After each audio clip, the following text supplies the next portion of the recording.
Hello, my name is JT, and today's episode is all about Algorand governance strategies using Volksfinance liquid governance. Now, Volksfinance is a leading decentralized application built on top of the Algorand blockchain with a focus on lending, borrowing, and liquid governance. Now, as many of us are aware, Algorand governance signups are well underway with just a few days left to sign up to become a governor. We are currently heading into Algorand Governance Period 4, and Period 3 brought us all sorts of interesting innovations, including liquid governance from Volksfinance.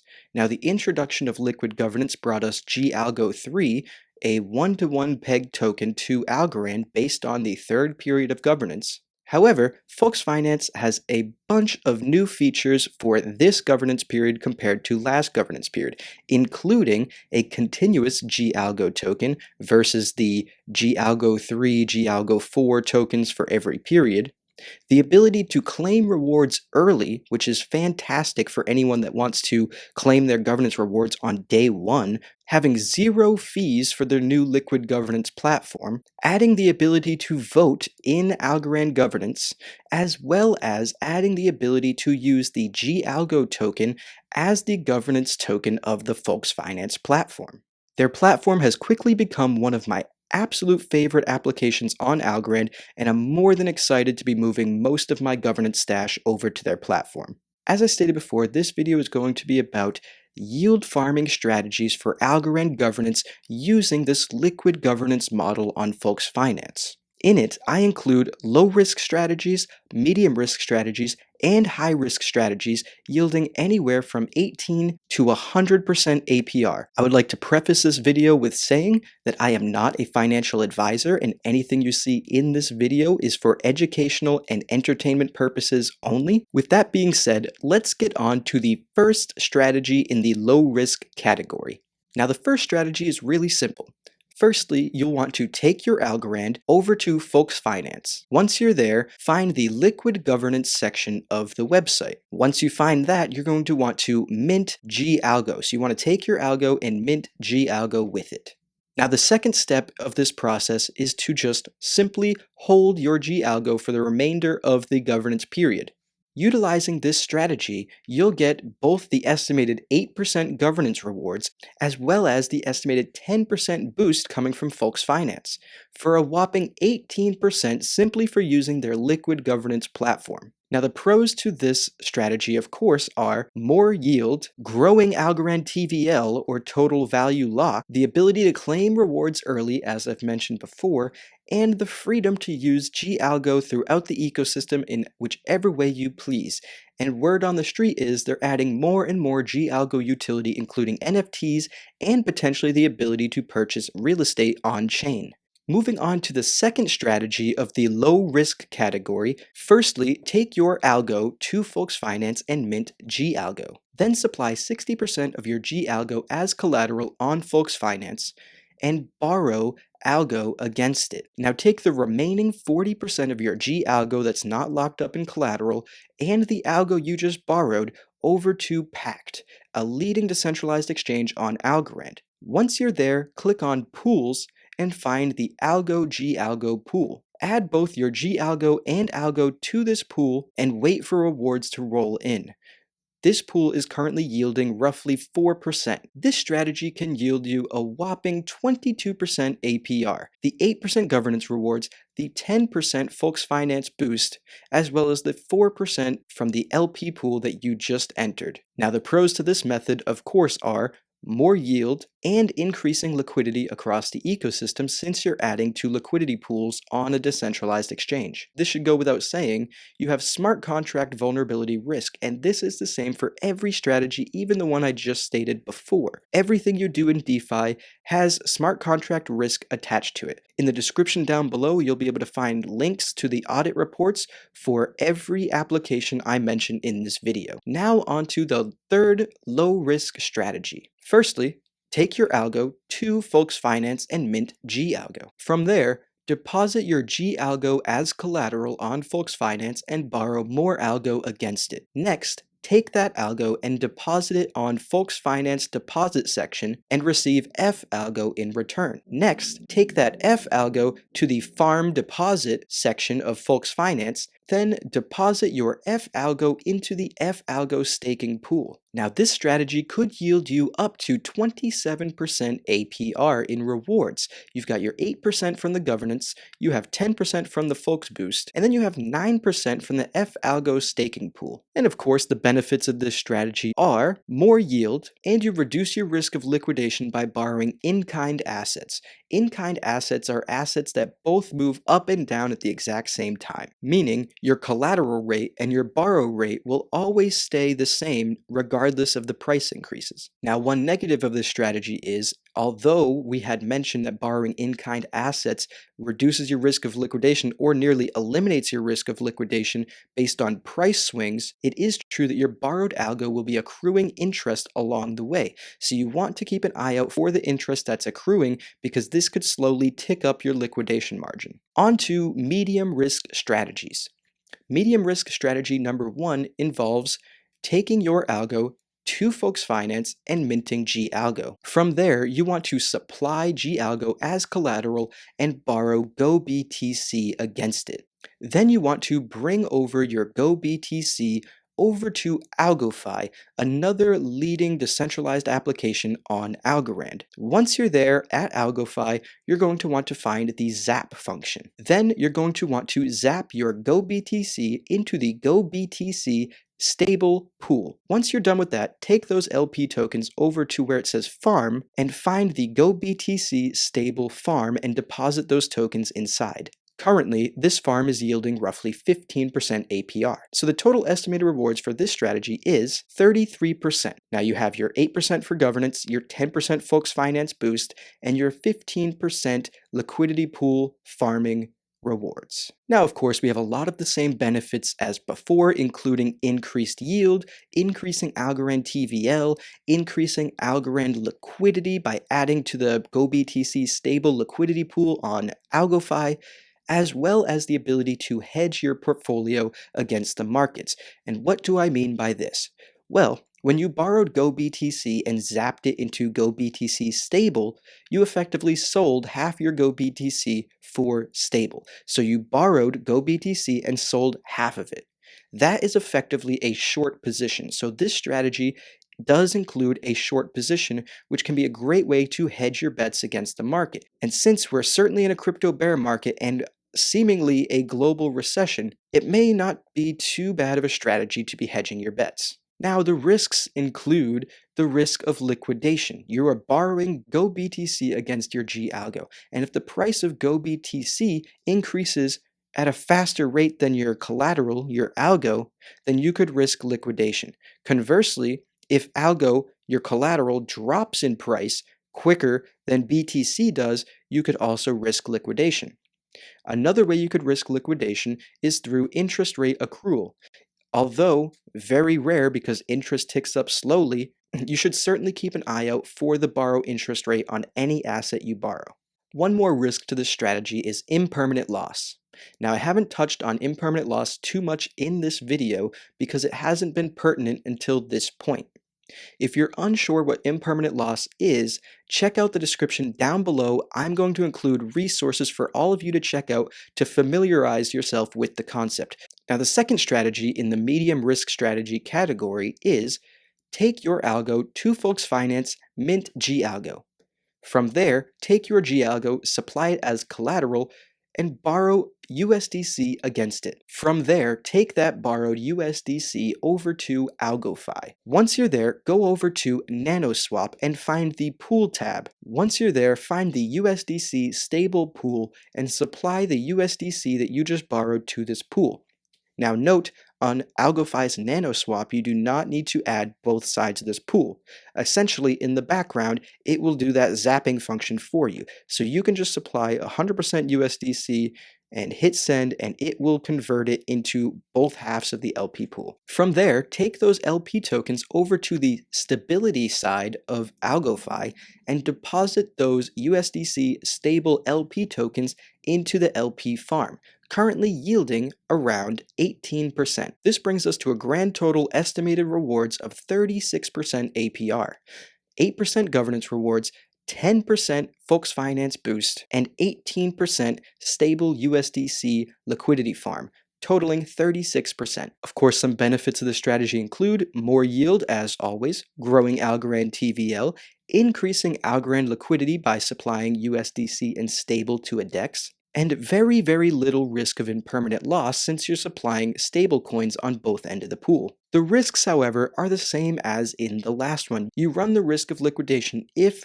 the value of your collateral becomes close to the value of what you borrowed.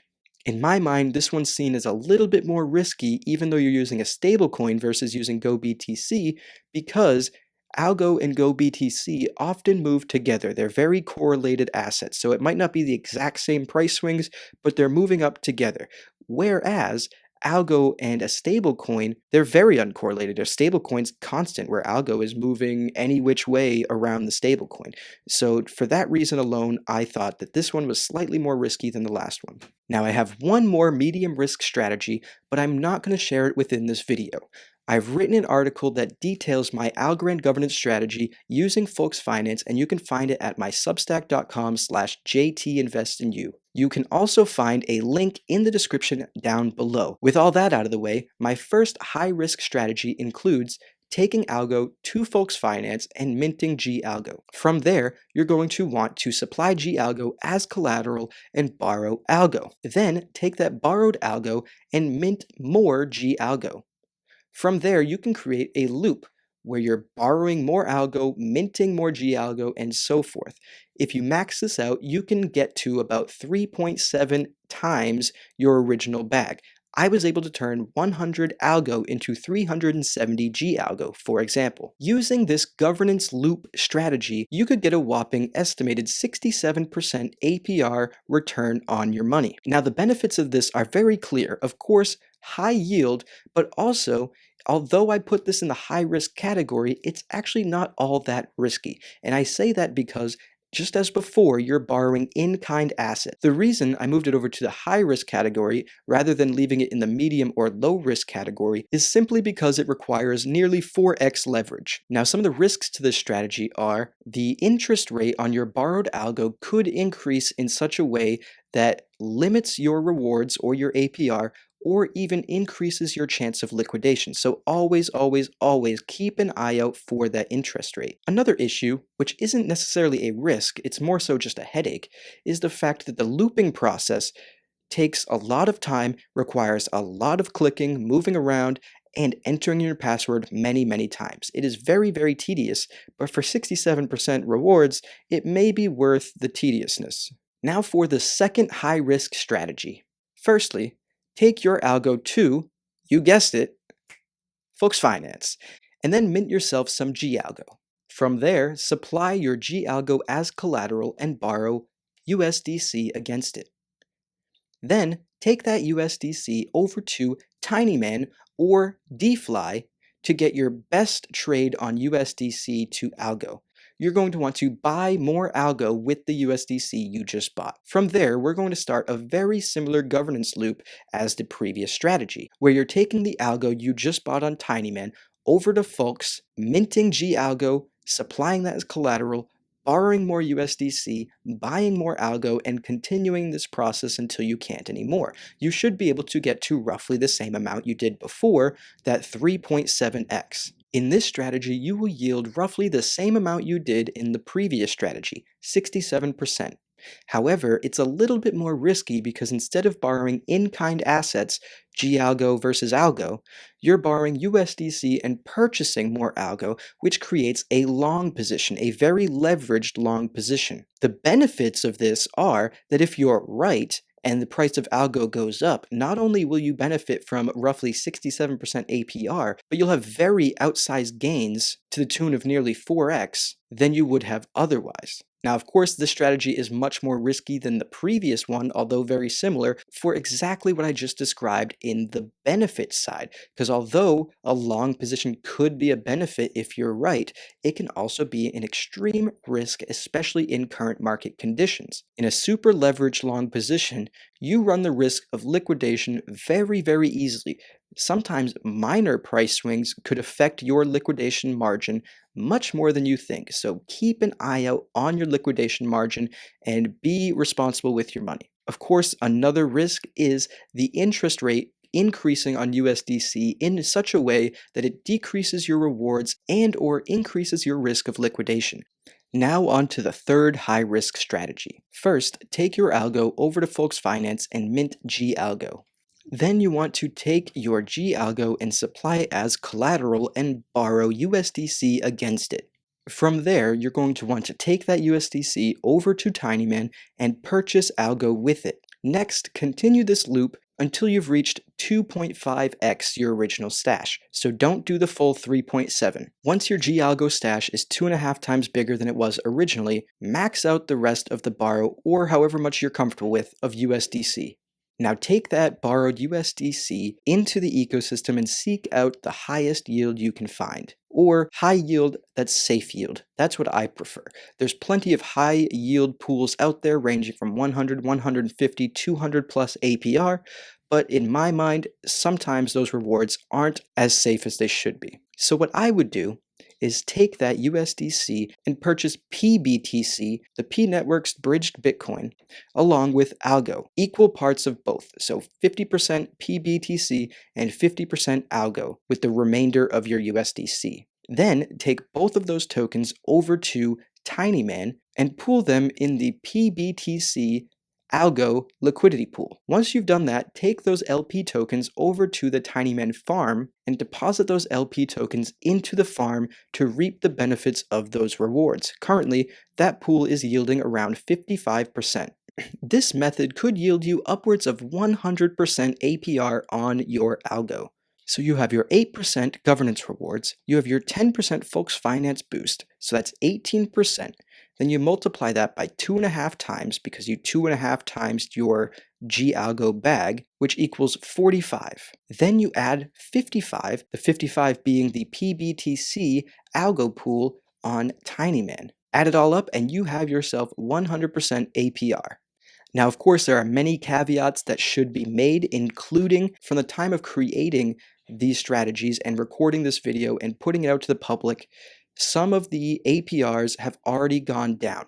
When I began writing the article and making this video, the Folks Finance boost, for example, was around 10.3%, and at the time of recording this, it has come down to about 9.5%. So be sure to double check the estimated rewards and don't rely on the math that I've done here. It might be close, but it will likely not be exact. Now, some benefits to this last strategy include, of course, much higher yield, up to 100%, as well as going long on both PBTC and algo. So if you're right, you could benefit in both high APR and outsized returns. Now, of course, some of the major risks include the risk of liquidation. Since in this strategy you are longing two different assets, it amplifies your risk of liquidation, as well as, of course, keeping an eye out for that interest rate. And lastly, another risk to this method is impermanent loss on the PBTC algo pool. So that wraps it up for this video. In it, I've laid out 7 different strategies ranging from low risk, medium risk, to high risk. However, I have 3 remaining strategies, all of which you can find down in the description down below, where you'll find a link to my Substack. Substack.com/jtinvestsinyou. There you'll find an article detailing all 10 of my governance strategies. The 10th one, the highest risk strategy, includes a new asset class, shorting, and a new passive income stream. So be sure to check the link in the description down below. If you appreciated all the work I put into either the article or this video, and you plan on signing up through Folks Finance, check out my referral link and give a little back to the creators that give back to you. Now on that note, please like, subscribe, and ping that notification bell so you don't miss another one.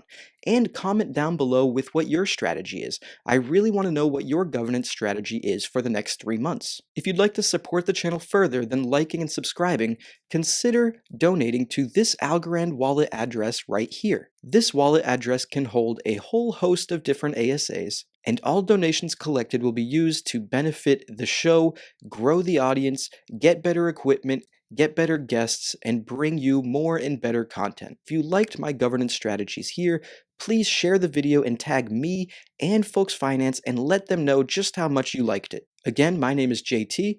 Thank you for tuning in to JT Invests in You, and we will catch you in the next episode.